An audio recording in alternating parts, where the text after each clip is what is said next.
Bonjour à tous, camarades et citoyens, camarades et citoyennes. Alors, je vais vous lire un article, je vais faire une lecture d'article aujourd'hui, euh, du journal en ligne Respublica, le journal du réseau de la gauche républicaine, laïque, écologique et sociale. Alors, on va parler de nos chers, entre guillemets, décoloniaux indigénistes qui, sous couvert d'antiracisme, n'ont rien d'antiracisme, mais tout de raciste. Enfin, euh, donc, on va commencer la lecture de l'article. Au passage, il est écrit par un certain Bernard Terper, qui est co-animateur du réseau d'éducation populaire REP, et il date du jeudi 7 mars 2019. Euh, Bon, alors, on commence la lecture. La gauche dite décoloniale continue d'influencer et de diviser en refusant le combat contre tous les racismes. Res Publica rappelle souvent que toutes les formes de racisme exigent la même condamnation et que le racisme anti-juif, terme que nous préférons à antisémitisme, pourquoi enfin, bref. Euh, c'est peut-être par rapport au fait que c'est un ensemble ethnique assez large et que ça implique pas que les juifs en fait, et généralement on parle plutôt d'anti-juifs pour, pour l'antisémitisme. Bon, bref. Et que le racisme anti-juif en fait partie. Nos lecteurs savent aussi que nous critiquons les indigènes de la République sur les distinguos qu'ils opèrent en la matière, voire en particulier les textes de 2015 et de 2016 sur le pire. Le pire, c'est le Parti des indigènes de la République. Lors de la période récente où la montée des actes anti-juifs a été démontrée en France, la gauche dite décoloniale a décidé de ne pas rassembler place de la République, de ne pas rassembler place de la République, mais à Ménilmontant, sur la base d'un texte tourné quasi uniquement sur l'instrumentalisation gouvernementale du rassemblement place de la République et en minimisant la façon éhontée du racisme anti-juif dans notre pays, ce rassemblement a vu une bonne partie de la mouvance communautariste, entre guillemets décoloniale, autour des indigènes de la République. L'UPJF, l'UJPF, excusez-moi, la direction de l'attaque et du NPA, même si une fronde a lieu au sein du conseil scientifique d'attaque contre la décision de la direction.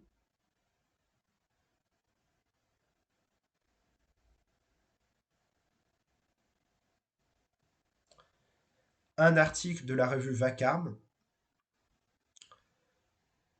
le non-sujet de l'antisémitisme à gauche, cite Albert Herzkovix, fondateur du Mémorial 98, selon lequel en 2009, l'UJPF, la LCR, le MRAP, avait refusé de manifester pour protester contre l'assassinat d'Ilan Halimi sous prétexte que la police n'aurait pas établi le caractère antisémite du meurtre. Le 6 mars 2015, à Saint-Denis se réunissaient des associations comme l'UOIF ou les indigènes de la République, connus pour leur dérive communautariste, voire pour leur complaisance vis-à-vis des folies ethnicistes. C'est assez logique. Plus étonnamment est de constater que s'associaient à cette initiative des associations comme Attac, des syndicats et des partis ou des mouvements tels qu'Europe Écologie Les Verts, qui s'est finalement retiré, le PCF, Ensemble, Front de gauche, parenthèse Front de gauche, le NPA, comme s'ils pouvaient cautionner des amalgames qui font le jeu des apprentis sorciers. On fait une petite pause. Ça m'étonne pas trop les côtés ethnicistes de la part d'Europe Écologie Les Verts. Sachant qu'à la base, l'européisme c'est plutôt une idéologie d'extrême droite, hein, à la base. Même si c'est centre-gauche, l'Europe écologique vert, c'est quand même des gros girondins ultra-libéraux. Donc il y a un logiciel idéologique un peu cringe, pas étonnant. On peut mettre beaucoup de guillemets sur ce que je viens de dire, mais voilà. C'est pas étonnant que ELV ait pu tremper là-dedans, les libéraux libertaires. Bon. Je referme la parenthèse. Par la suite, le MRAP a refusé le slogan Non au philosémitisme d'État des indigènes de la République. Ce slogan désigne les Juifs comme les privilégiés de la République. Ils alimentent la thèse antisémite d'une mainmise de leur part sur l'appareil d'État et s'inscrit dans le fantasme complotiste de Dieudonné, entre autres. Non au philosémitisme d'État, un slogan indigne. Déclaration du bureau exécutif du MRAP, 7 avril 2015. La mouvance dite décoloniale mélange dans un antisionisme déclaré aussi bien une juste critique de la politique coloniale du gouvernement israélien qu'un abject combat pour la destruction de l'État israélien. Elle mélange aussi une juste critique de l'instrumentalisation de l'antisémitisme par le chrisme avec une abjecte position sur le soi-disant philosémitisme d'État. S'allier aux indigènes de la République, c'est soutenir les thèses antisémites, racistes, racialistes, antiféministes, homophobes, de Ouria Boutelja, porte-parole du PIR, donc les partis des indigènes de la République, dans son dernier livre, dont rien que le titre devrait faire sursauter. Les Blancs, les Juifs et nous. Je répète, le passage, excusez-moi. S'allier aux indigènes de la République, c'est soutenir les thèses antisémites, racistes, racialistes, antiféministes, homophobes de Ouria Boutelja, porte-parole du PIR, dans son dernier livre, dont rien que le titre devrait faire sursauter. Les Blancs, les Juifs et nous. Nous disons clairement au sujet de la dernière agression contre Anne Finkielkraut que même si nous critiquons les idées de ce philosophe, nous nous devons de combattre avec la plus grande véhémence l'acte antisémite qu'il a subi. Pour n'importe quel racisme, notre première réaction doit être de nous y opposer, avant de parler de leur instrumentalisation par d'aucuns. Il est de plus abject de rendre les Juifs collectivement responsables d'une politique gouvernementale israélienne. Notre position sur le conflit du Proche-Orient reste marquée par le projet deux peuples, deux États, que ce soit dans la variante Beilin-Rabo ou dans celle de Nusay Ayalon. Comme ce n'est pas possible avec un gouvernement israélien d'extrême droite au pouvoir, nous devons, chaque fois que faire se peut, critiquer la politique du gouvernement Netanyahou comme obstacle à la paix au Proche-Orient.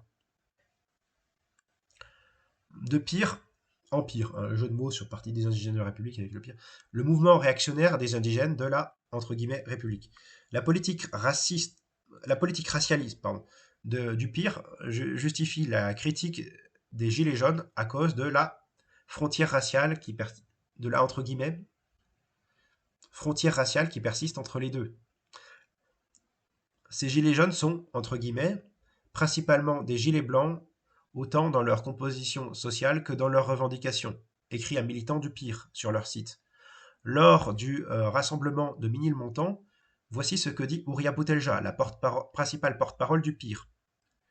Enfin, nous ne manifestons pas à République car nous refusons de nous associer à un gouvernement et à toutes les chaînes de complicité autour de lui, à commencer par la cohorte des partis d'opposition comme le PCF, la France Insoumise ou Ensemble qui, capitulaires ou tétanisés, s'associent à une marche orchestrée par un pouvoir qui tente aujourd'hui de criminaliser l'antisionisme et de réhabiliter le délit d'opinion en France.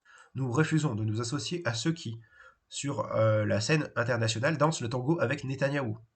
Elle a aussi critiqué, entre guillemets, citons bien, les Juifs sont les boucliers, les tirailleurs de la politique impérialiste française et de sa politique islamophobe. On va fermer les guillemets. Non seulement le titre du livre de Ouria Boutelja, Les Blancs, les Juifs et nous, vers une politique de l'amour révolutionnaire, rompt avec l'universalisme émancipateur révolutionnaire, mais son contenu est un contenu raciste, homophobe et antiféministe. Sans compter sa complaisance avec l'intégrisme de l'islam politique.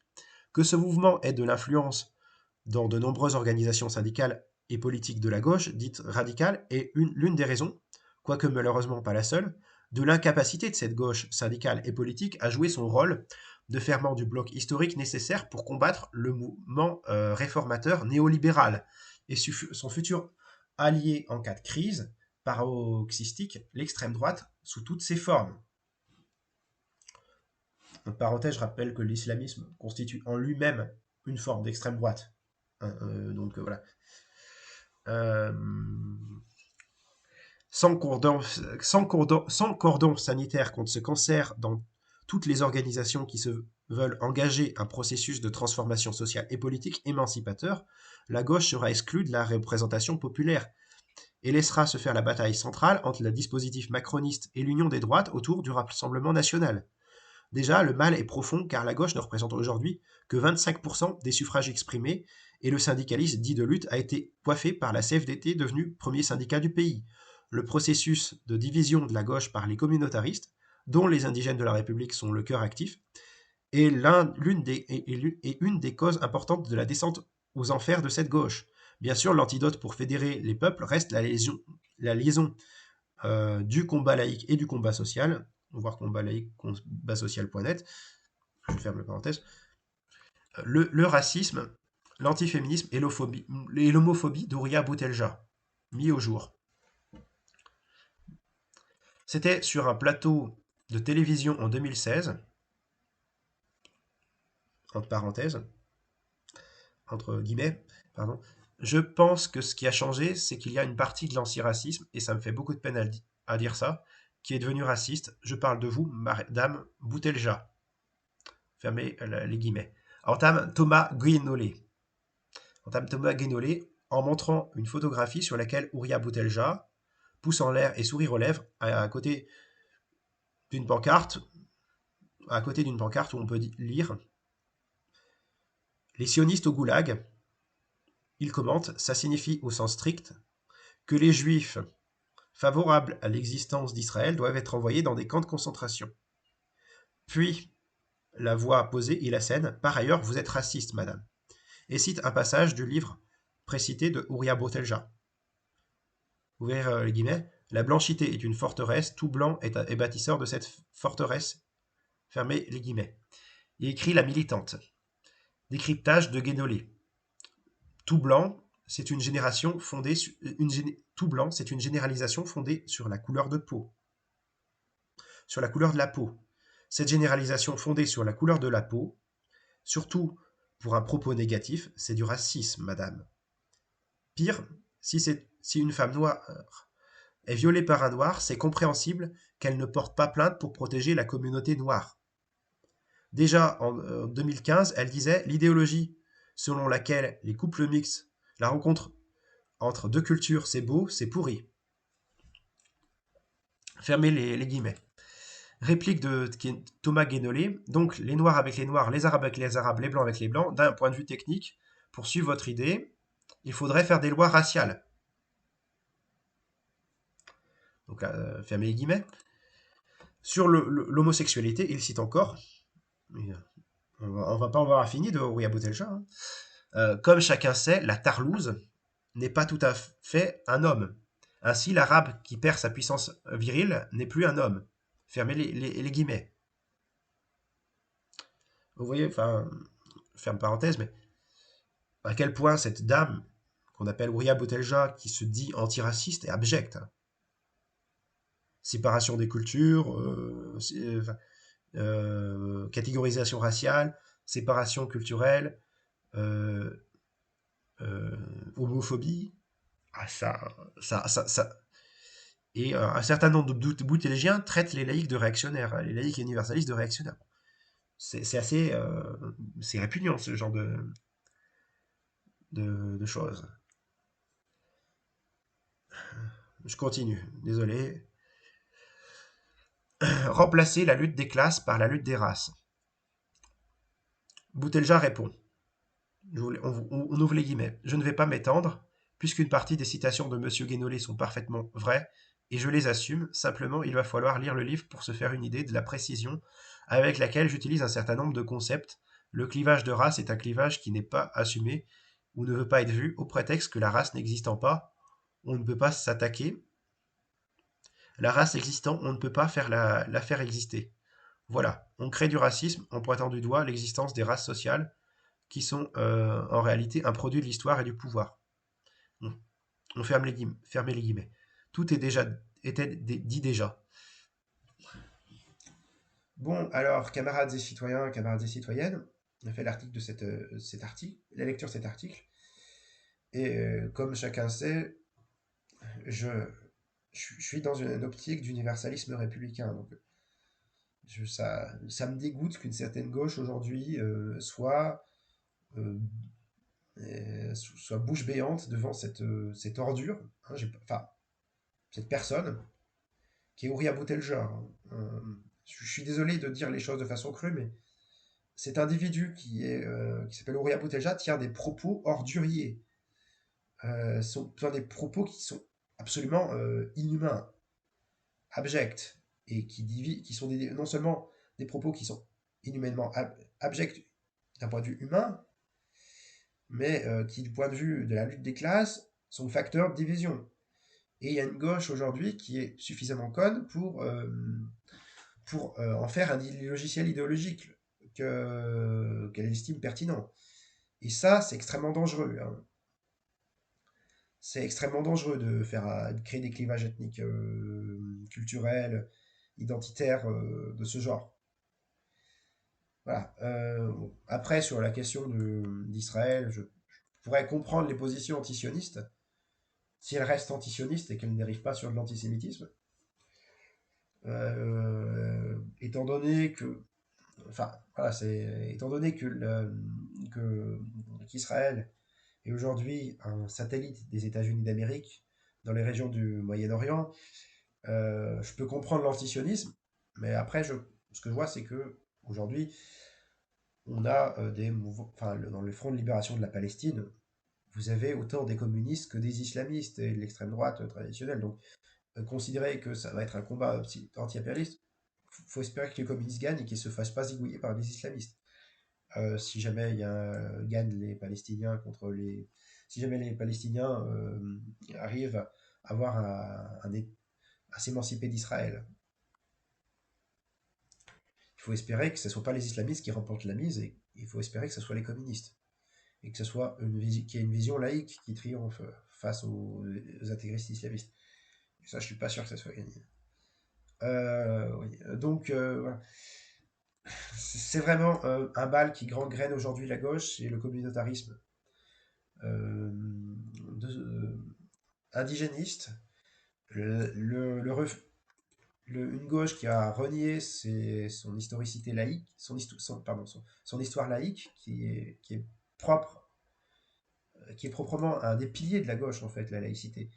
Et l'universalisme républicain et la laïcité qui sont des piliers de la gauche, on a une gauche qui les renie, c'est absolument horrible. Donc je souhaite de bien prendre en compte ce genre de choses. Pour l'unité, camarades et citoyens, camarades et citoyennes, cet article est à diffuser massivement. On doit dénoncer régulièrement tout ce qui est dérive communautaire, identitaire au sein de la gauche. Il faut bien le retour à une gauche universaliste autant que possible. Donc s'il vous plaît, partagez cette vidéo, partagez mes vidéos dans leur ensemble, ça me fera plaisir. Hein. Mais vraiment, c'est extrêmement important. Partagez mes vidéos, mais partagez surtout cet article.